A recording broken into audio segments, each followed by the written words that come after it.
Good morning, Good Roman. morning, Good morning, everyone. everybody. Somebody's missing, Kathy. Yeah, what happened? She's under the weather.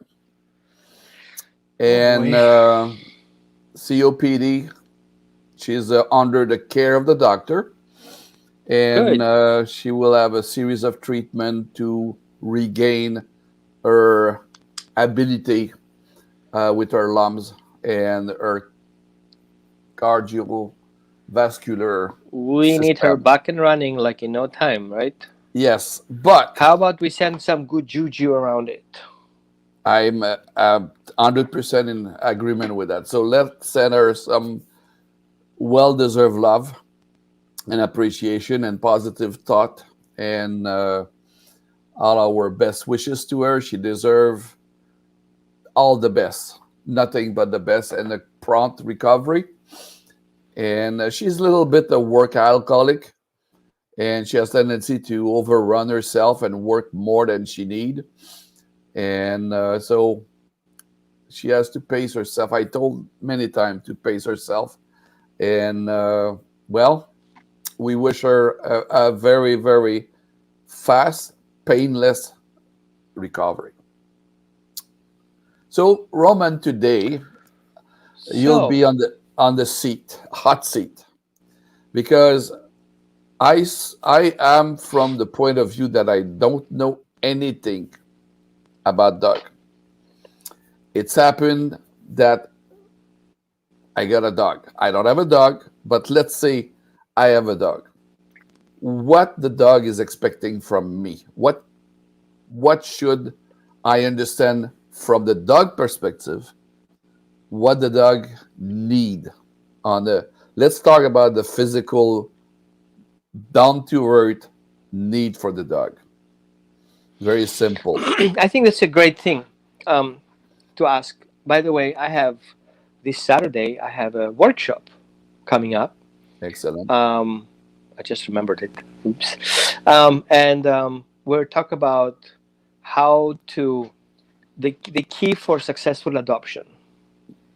And I think that question today really nails it. The primary question people should have: what the dog expects me to do. I believe the dog doesn't expect anything from you in the beginning because he has no clue who you are. But the dog has needs, and our dear friend, or my dear friend Linda Michaels, she has a master's in psychology, actually did a very great approach and put things down in a hierarchy of dog needs. So the dog needs things, but not from you in particular, but it needs them. But you as a person, if maybe get rid of us, maybe just make that picture a little bit bigger so people can actually see the fine print. You can go to Michael. If you Google hierarchy of dog needs, Linda Michaels, you're gonna find exactly that. So very important is to understand that dogs have biological needs, emotional needs, social needs, training needs, and cognitive needs.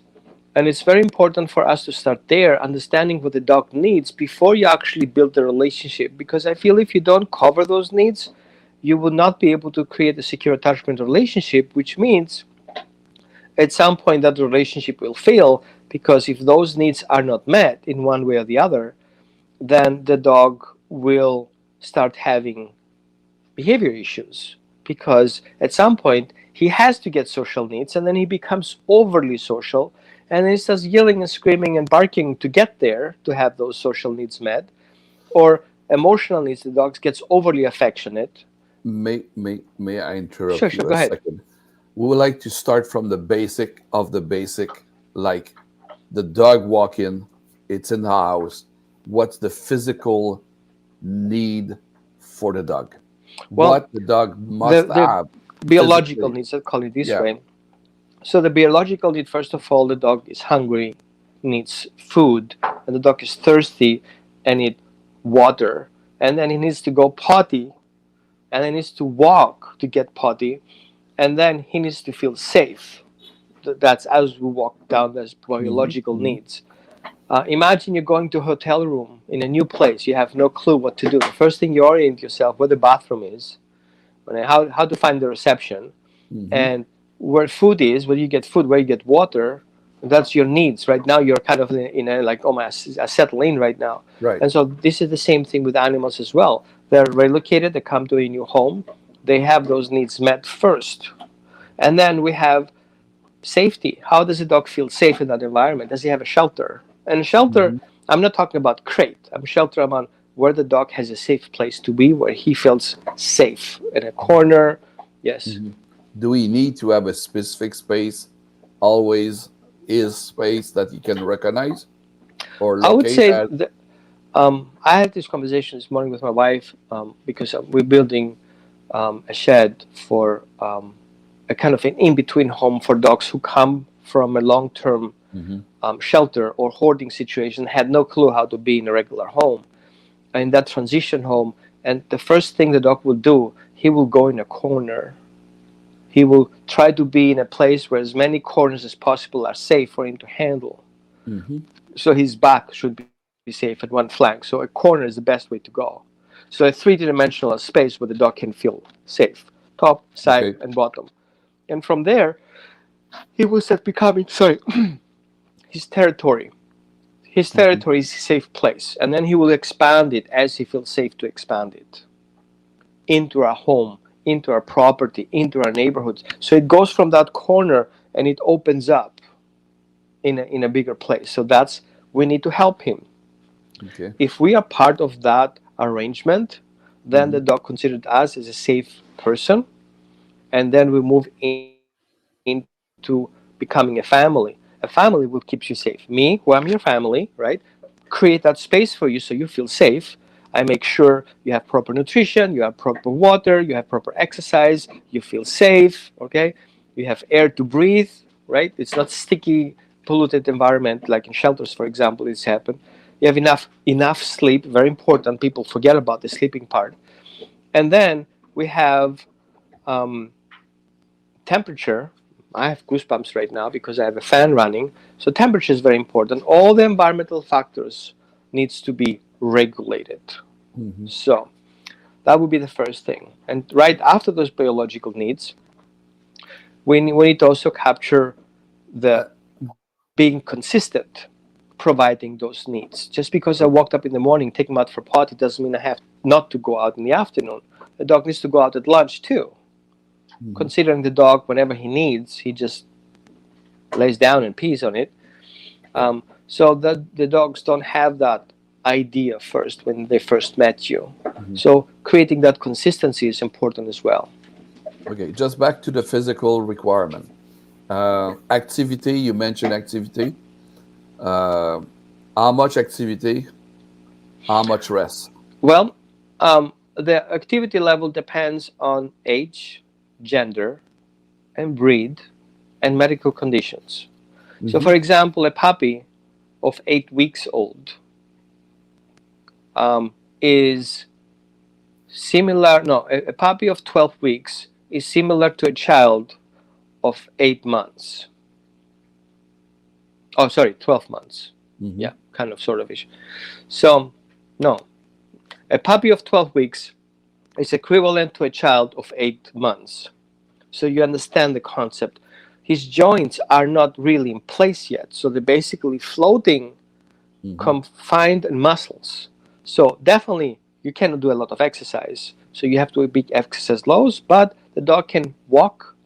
We can have these excitement movements, but we cannot have the dog going around the block or jumping down the staircase or Mm-hmm. jumping off the couch. So Yep. exercise is, as much as the puppy wants to do, we don't encourage the puppy to do more than that because it's going to cause pain, and pain is part of the needs the dog doesn't want. No Okay. pain, right? Now, okay. Now we And then speak of. go Go ahead. ahead. Finish. And Because. then we have an adult dog. We Mhm. need to know that the dog is healthy, doesn't have any inflammation, doesn't have any joint issues, doesn't have a, joint or bone disease. So we want to make sure the dog doesn't have pain, and you can see pain in a dog when he starts avoiding things, avoiding to get up, not listening if you ask him to do things. All of a sudden, that kind of becomes on a deaf ear because the dog doesn't want to do that behavior that actually causes him pain. And so you want to take the dog out for a walk and you have to drag him outside the door, which is a no good situation because the dog is in pain going outside, or he's scared to go outside, or he's feared to go outside. So we see that the needs is what the dog wants, not what's on a paper. If a paper says exercise, you don't have to force your dog to go exercise if your dog doesn't want to do it. And if it doesn't want to do it, then we have to ask you questions, why not? Is it pain? Is it fear? Is it a situation that he has no clue what's going to happen next, so he's just afraid that you're going to dump him again, right? So we have trauma involved sometimes. And then we have to go to, visit vets and go to the vet. And sometimes that is a part of the exercise, socializing the dog into his close environment, in meeting people. Yeah. The dog needs to predict what's going to happen because dogs have predictions. They can have positive predictions and negative predictions, like being, let's call it, optimistic or pessimistic. A pessimistic dog is afraid to go out the door because he knows if he gets in the car, he's going to go to the vet, or he ends up in the shelter. Why would he get in the car? I wasn't stupid. I'm not going in the car. I know what's going to happen next. So a pessimistic dog needs to be helped to start thinking positively about things. And just treats will not cut it. I recognize that the behavioralist in you're going to the emotional part. I just want to remain for the moment. Nice. Thanks for keeping me there. Yeah, I need to keep you a little bit. But now, biological needs and emotional needs are very close together. They're overlapping. I understand that. I 100% with you. I just want for now, like a dumb guy. Keep me on the leash. Don't let go of the leash. I won't say that, but I'm physical at this point. I am my concern. One comment I heard: "Oh, my dog is sleeping all the time." What amount of rest needed for a dog is that? It's a blurry question for me. Is a dog needs to be? Go ahead. Dogs should rest about 18 hours. How much? 18. 18 hours. Wow. Up to 20 hours if it's a puppy. And Really? why is that? Because their regeneration system and the way they process the environment is very important. Thank you, Darcy. Darcy, good morning. So we have to see an animal like a dog who can, in very short period of time, have an explosion of energy and activating all this energy that he has stored to do certain things, to guard, hunt, protect, play, and all these things. And it happens in a very short period of time. So the dog rests until he's there, 100%. There is no, it's like either or. Yeah. So for him to recover from that stressor, which usually triggers fear response and survival response, the dog has to work and dream his way out of that stress. So he has to relax. Okay. So dogs, we know from science, dogs go through the same sleeping patterns than people do.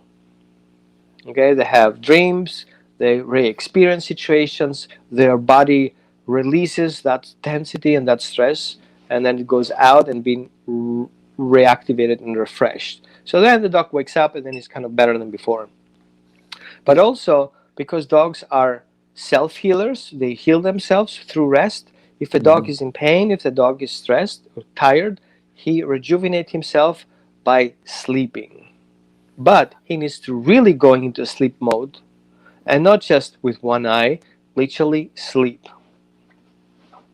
Now, while they're sleeping, their protection systems are still on. Touch sensitivity, sound sensitivity, and smell. So if your dog is sleeping and you can say banana, you can say apple strudel, you can say sausage, he's up there. Oh, wait a minute. Did you say sausage? Sausage? Okay. Or we go in front of his nose with your sock. He will not wake up. But he can see you are smelling, you open your refrigerator to get the sausage out there. He's up and running right away there. Yeah. So that's fascinating to me. Um, is the sleep pattern is like a continuous sleep, like you will No, sleep good? they have ons and offs. Okay. Considering that the dogs are scavenging omnivores Hmm. that were in the past carnivores, so we kind of omnivores them a little bit more than before. Um, they rest a lot to preserve energy a lot. So they're very economic. So if they rest and they don't have any body functions or body motor functions, they kind of chill out about it. They don't consume so much energy, so they save energy.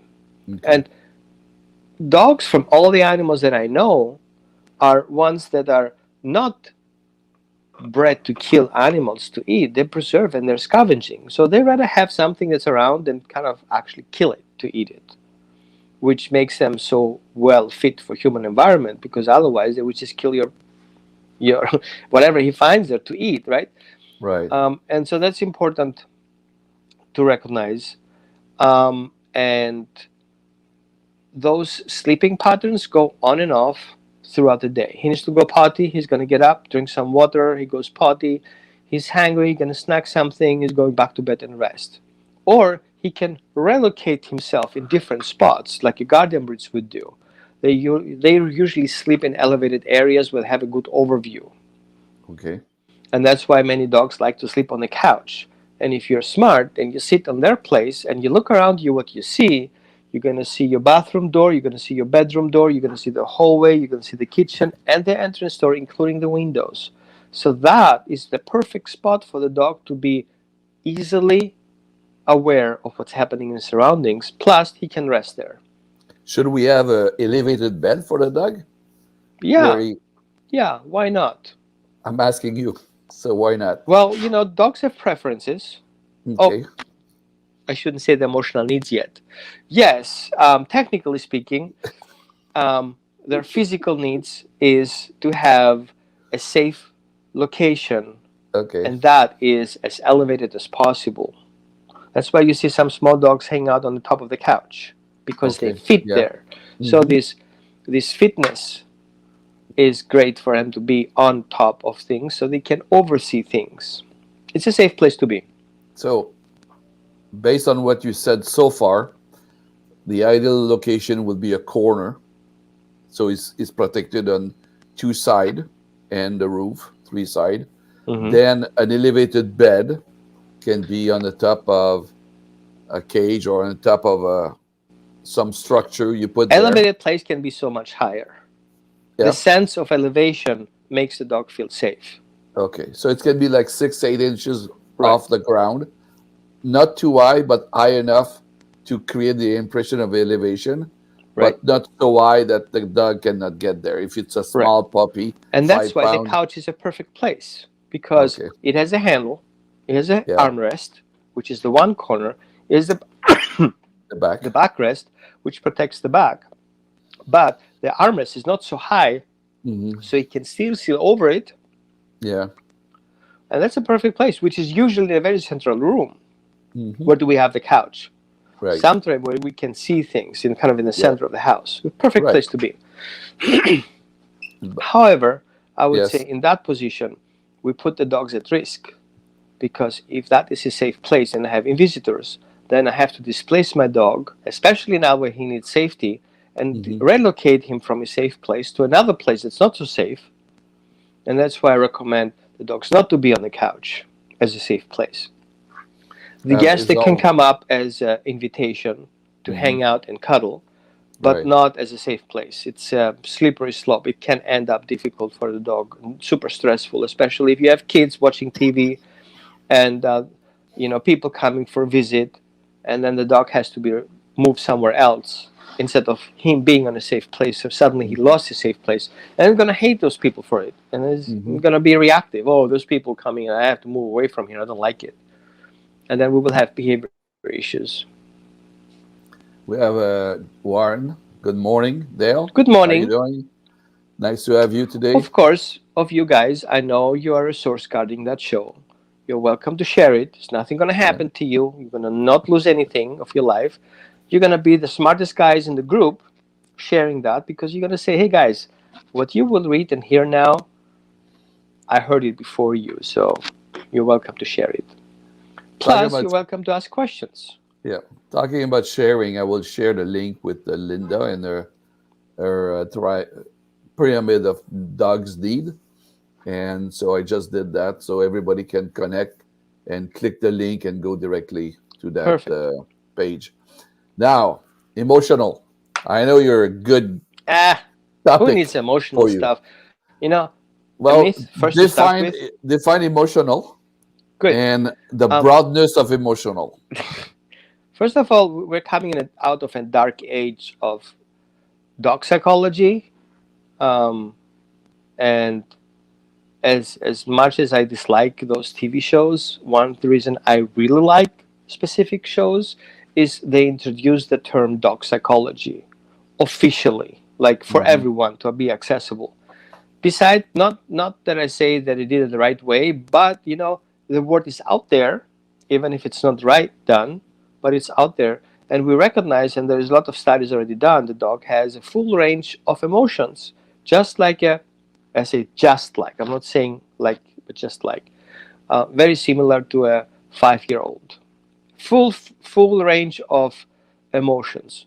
Let's say, for example, for those people who says dogs don't have emotion, what are you talking about? Well, fear is an emotion. Hmm. Happiness is an emotion. What else do we have in emotion? Let's see. Let's test it. What else would be emotion? Is jealousy an emotion? Yes. Joy. Do dogs feel jealousy? Yeah, absolutely feel Yeah, jealous. yeah. But they And we don't saw feel that. jealous from an ego perspective. They are eager to understand why that dog, the other dog, gets that treat, and based on what performance that he didn't recognize. So dogs have this sense of justice, Hmm. that they say that shouldn't happen. That dog should not get that one because the performance is not correctly according to the dog's mindset. So the Hmm. dog has morals and ethics, and in order to regulate those morals and ethics, we need emotions. And all this full range of package is the emotional needs that come in. So the Hmm. dog needs to feel security. So he wants to avoid stress and fear. Hmm. The dog needs love, but not the love we perceive. From a spiritual perspective, dogs are unconditional love. They love you unconditionally, no matter if you're drunk, no matter if you're on the drugs, no matter if you're tall, if you have a different skin color, you have or Small. not having hair, Right. if you're Yep. male or a female. So that love the dog has comes from a different specific angle, or different angle that we have. So, Hmm. but we can call it love for easier. And then definitely trust is an emotional need. He needs to trust that you and your dog are in a good standing, that you're not a threat, you have good intentions, and you're here to support. And then we have consistency. Imagine you open your light switch and the light doesn't go on, and then all of a sudden you're in the darkness. Ooh. And you try to switch that thing on, and all of a sudden, oh man, we have out of power. That's stressful. Hmm. But you feel comfort if you push that button and at the same time the light goes on, or you turn that valve and the water runs. Hmm. And then you feel safe because that consistency. And we have a relationship, and if that is not consistent, and we don't know what the relationship looks like, are we or are we not in a relationship? Yesterday you love me, today you don't. So consistency is a very important factor because it also ties this with all these emotions. Hmm. Okay, my emotional fluctuations are inconsistent, which the dog makes stressful. He doesn't know where he's at. Yep. And then we Yeah. have, let's call it, the management and the type of relationship.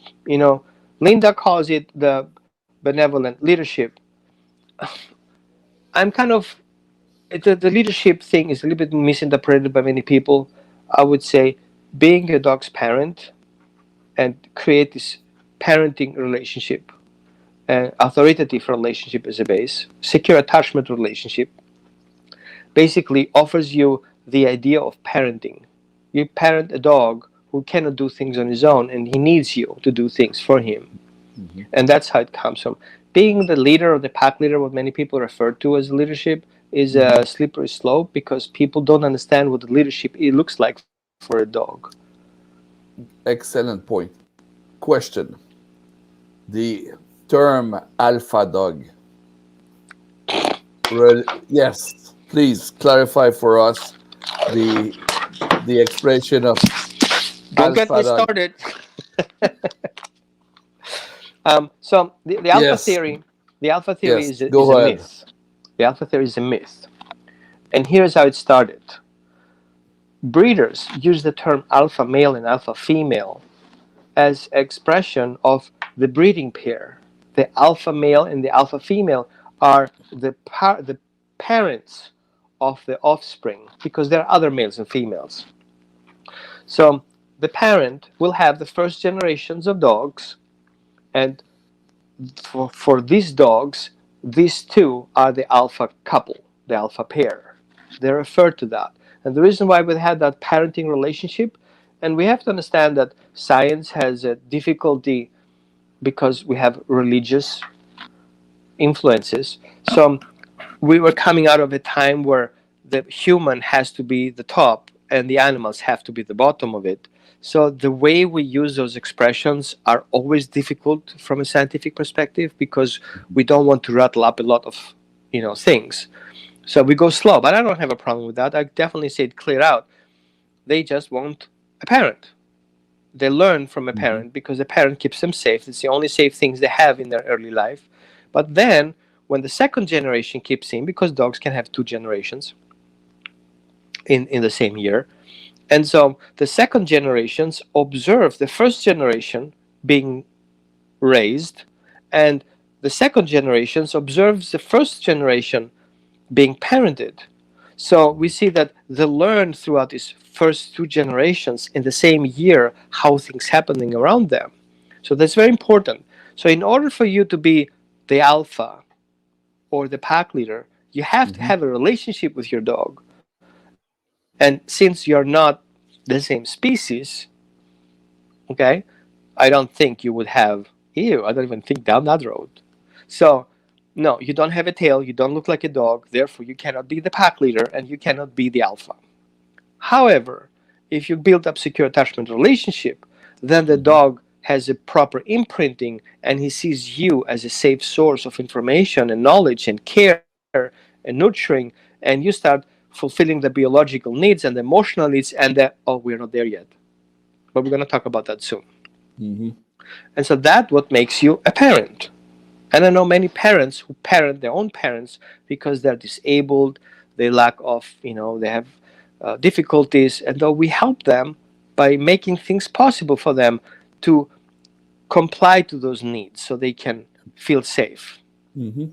Above the emotional growth, the emotional aspect and the relationship, what's the need to favor the growth of the dog?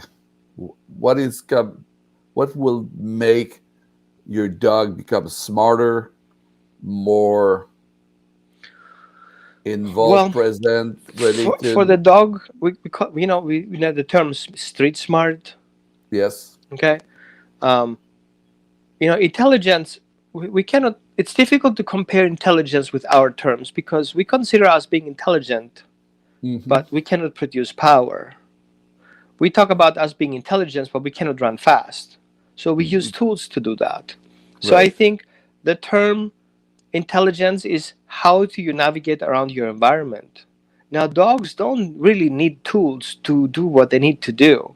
They have good teeth, they're fast, Well, they they're have the tools. They they have have their already. tools on them. We have Right. those tools too, but we're Hmm. kind of taking a shortcut because we think we're smart. But the smarter we get, the more we dissociate from Hmm. nature. So Right. we're maybe street smart, but we're not nature smart. And I know many people like you and me, especially me, if you take away my phone and you drop me off in the wilderness, I'm the first guy to die, I guess. I can't even Google how to survive eating bugs, which bugs are safe for humans to eat. This right there, gonna die right there, right? So we have to be very careful how we see intelligence. Yeah. And I don't think having a PhD or a master's degree in nature, being in the jungle helps you survive. But But yeah, go ahead. the natives will survive because Hmm. they are masters in their environment. So I Right. think that's what makes somebody being intelligent in his own environment. How Hmm. can you handle the environmental factors? Is um, what is your experience? So the more experience the dog has, the more information he gets about his environment. And human environment is a very unnatural environment to the dog. Hmm. Our regular Northern society is so confined, so many limitations. You can't even pee in an elevator. They arrest you for it. And a dog needs to pee. Why not in an elevator? It's like perfect place to pee. It goes away the next day, right? And so we have to see that dogs struggle with it. So we Yeah. have to educate them, and Hmm. properly education leads us to the next level is to cover the dog's social needs, so he knows how to interact with his environment. Hmm. Yes. Okay, so I. for the dog to grow, it's important for him to be healthy, has his senses together. Hmm. Trauma will stop him from growth, so we have to make sure we have a trauma-free environment, considering that a dog in nature doesn't have trauma for two main reasons. The first one, if something was really bad, it will kill you, so you Hmm. don't have trauma, you're dead. And Right. if you survive, you don't have trauma because you find a solution out of it. Hmm. It was be just an experience. Yep. But in a home environment where the experience is limited, Yeah. and the dog always being exposed to the same problem again, there is no solution to his problem, that can become trauma, and people don't see it, but it does exist a Hmm. lot. Yeah. There's a zone in the relationship between dogs and human for me, which is um,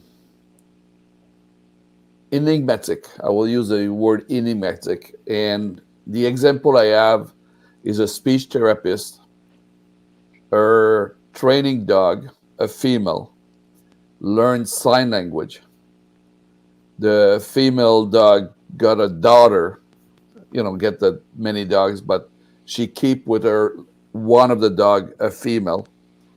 And the trainer and therapist, speech therapist and trainer of the mother dog realize that the daughter has learned or came to understand sign language without the trainer training the mother.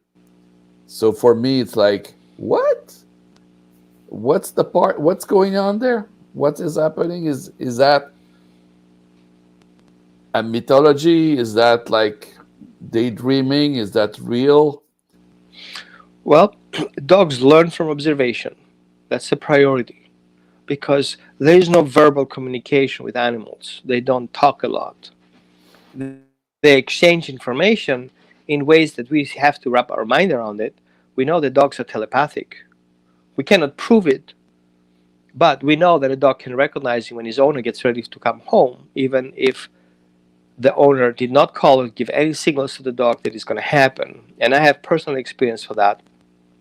I remember many times my wife calls me, "Are you 20 minutes away from home?" And I'm like, "How do you know?" And I was like, "Is she GPS tracking me or something?" No. My dog got up and went to the door. And why the 20 minutes mark? Because the gas station that I usually park to get gas was 20 minutes away from my house. It was the cheapest gas station. That's why I preferred that one. So on my way back from work, I would stop at that gas station. And that gas station, basically, I was like, done with the gas station. Now I can focus getting home. And that change of mind, me focusing getting home, create a quantum entanglement between me and my dogs and my wife. And then suddenly they perceive my connection. I'm coming. Boop. Okay. And now they know. That I will be an have, example. that's a good example. I have the devil advocate here. Is that Mephisto. always, was that always at the same time of the day or there was No, variation? good question. So for that question, BBC did actually an interview, no, actually did a research, and I Hmm. think I can share the link at some point. I have to find it. So what happened is they had two camera, right? There you go. He's just smiling already. So they had two cameras with a real-time timer on it. They synchronize the time. So the one camera was on the dog's side and the other camera was on the owner's side, and the owner went on the shop. The owner did not know what time he would get told to go home, and the dog did not know what time his owner comes home, because the time the crew decided to do that was irregular of the time the dog usually expects the person going home. And so the person would work, and then they say, okay, now it's time to go. And then they observe the dog. It took it about 3 or 4 seconds for the dog to trigger as the person starts focusing on packing stuff and getting home. And that's on camera, like real-time camera, synchronized. And you can see exactly what happens when. Wow. So that's proven. Now, do all the dogs have that kind of sensitivities? No. Okay? Not all dogs have such evolved and such a bond with the owner to get this level of frequency, because if we talk about quantum entanglement, we talk about a specific frequency through a relationship. Right. And I know I don't want to be smart here, but I know we have a lot of physicists who watch us and actually can explain it better than I do, so I'm backing off right now here on that one. But this way of growth comes also with experience, with health, relationship, education, socialization, okay, which leads us to the next point of social needs. Yep. Social need. I'm doing it. Okay, good. So social needs. When we talk about social needs, we have to be a little bit careful, because social needs is not just social needs. Like we say, oh, I'm going on Facebook or something, or I'm going out in a coffee shop. The social need is everything that has to do outside of the family environment. That is social. But there is an overlapping period where the puppy learns social interactions with his littermates and plays different scenarios. And we have to see that play and social needs come and as a part of aggression. I know I say a big word here, but aggression is a tool to survive. And for an animal to survive, he needs to learn those tools. And the only way to learn those tools is through social play. So we play dogs into aggression, and with an environment that is regulated by morals and ethics, that never becomes a kill. It becomes a social interaction that's acceptable in a social society, in a human society. Because what do we want the dog to do that is capable of killing with one shake? We want the dog not to make that choice. And for the dog not to make that choice, he needs to have a social understanding how to build relationships. Because imagine the dog has a parenting relationship, then he has a peer relationship, and then he has a stranger relationship, and then he has a prey relationship. So how does he make a difference between, are you a friend, are you family, or do I need to kill you because I need food right now? Or do I need to kill you to get your food that you have in your hands? We call it resource guarding kind of thing. But so that experience for the dog to go through these phases has to go step by step. So that's very important. And don't see this hierarchy of needs are coming first, second, third. They're kind of interblending. It's kind of like fifth dimensional interblending things that happened here at the same time. Because biological needs are also met through the emotional needs being covered and the social needs. All these come together. And so we have to be very careful how dogs learn to socially appropriately interact, managed and supervised by their parents or by other authorities, let's call it this way, for them to create that social rules. A dog who is a guardian breed that has to live forever out in the field taking care of, the livestock has different social needs than a dog who lives downtown Manhattan and goes from a coffee shop to a bar, from bar to the office, and then back home with a pet sitter taking a walk. And so there are different needs and the different exposures. And some dogs cannot handle that. So the social needs have a limitation that goes from a dog's perspective. What can the dog socially can handle?